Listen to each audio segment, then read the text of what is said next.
क्या ईरान के आला कमांडर का कत्ल हो गया? पासदारान इनकलाब के बहरिया कमांडर को क्या हुआ?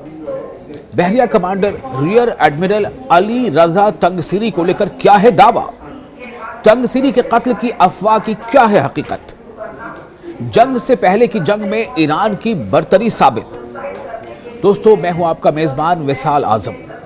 कई टेलीग्राम चैनल्स घंटों से अफवाहों को बड़े पैमाने पर फैला रहे हैं, जिनमें इस्लामी इनकलाब की बहरिया के IRGC guard corps commander rear admiral Ali Reza Tangsiri के कत्ल का दावा किया जा रहा है। हालांकि जो बाखबर जराए हैं उनसे होने वाली जानकारी के मुताबिक ये अफवाहें मुकम्मल तौर पर मन घड़त हैं और ज़्यादातर ईरान मुखालिफ गिरोहों की नफ्सियाती जंग, जिसे कहते हैं ना साइकोलॉजिकल ऑपरेशंस का नतीजा है। यानी जंग से पहले साइकोलॉजिकल वॉर का ये नतीजा है। इसमें कोई दो राय नहीं है कि इस वॉर में, यानी साइकोलॉजिकल वॉर में, जंग से पहले के साइकोलॉजिकल वॉर, अफवाहों की वॉर में भी ईरान ने बरतरी साबित कर दी है। ये अफवाहें जनूबी ईरान के शहर बंदर अब्बास के एक रिहायशी इलाके में होने वाले एक बड़े धमाके की खबरों के बाद सामने आई। सुबह हरमज़गान की गवर्नरेट के मुताबिक बंदर अब्बास में सुनी जाने वाली आवाज़ शहर के एक मोहल्ले में वाक़या एक रिहायशी घर में होने वाले धमाके से मुताल्लिक़ थी।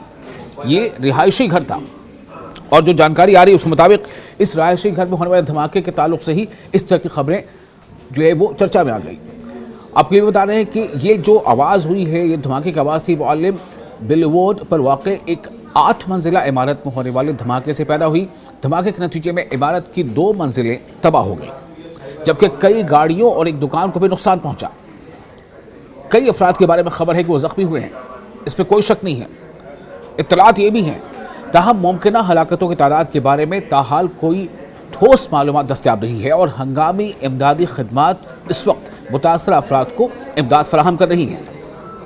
ये सोशल मीडिया के बारे में जो जानकारी अब फैली है और जिसमें ये अफवाह गर्दिश कर रही है कि जो एडमिरल हैं, रियल एडमिरल, वो अब नहीं रहे या उनका असैसिनेशन हो गया है, इसके बारे में फ़िलहाल ये खबर बिल्कुल बेबुनियाद है। अब आपको ये बताते हैं कि गुज़िश्ता चंद घंटों के दौरान मुतअद्दिद टेलीग्राम चैनल्स पर तेज़ी से गर्दिश करने वाली खबरों में ये दावा किया गया था। आपको बताया कि IRGC, जिसके हम कहते हैं इस्लामिक रिवॉल्यूशनरी गार्ड कोर, इसी का एक नाम है पासदारान इनकलाब। पासदारान इनकलाब यानी इनकलाब की हिफाजत करने वाली दस्ता। तो IRGC के commander rear admiral Ali Reza तंगसीरी को कत्ल कर दिया गया है, ऐसी खबरें गश्त करने लगी। ये दावे देखते ही देखते सोशल मीडिया पर और बहुत सारे जो न्यूज़ के या इंफॉर्मेशन के प्लेटफॉर्म से वहाँ पर ये वायरल हो गए और शदीद तशवीश पैदा हो गई इसको लेकर के। तो ये एक साइकोलॉजिकल वॉर का नतीजा था।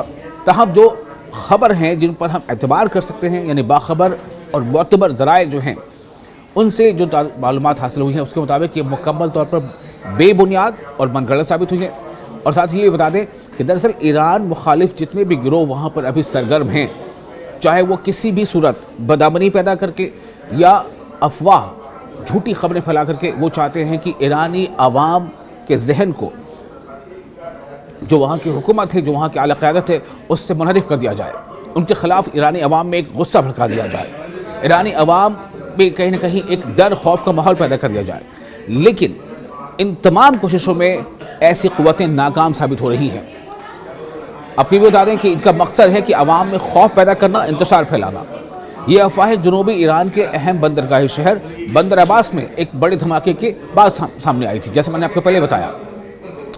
हालांकि इसमें भी कई दो राय नहीं है कि अभी इसकी तहकीकात चल रही है कि ये धमाके दरअसल कैसे, जो शुरुआती जानकारी मिली उसके मुताबिक इसमें गैस पाइप लीक से ये धमाका हुआ था।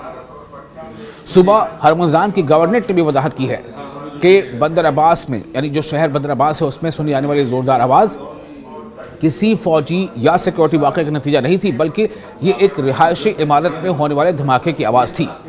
और सरकारी बयान के मुताबिक ये धमाका शहर के मोहल्ला बिलवोड पर वाक़ एक 8 मंजिला रिहायशी इमारत में पेश आया, जैसे मैं आपको पहले बताया। अब सवाल ये पैदा होता है कि जंग तो अभी शुरू हुई नहीं है।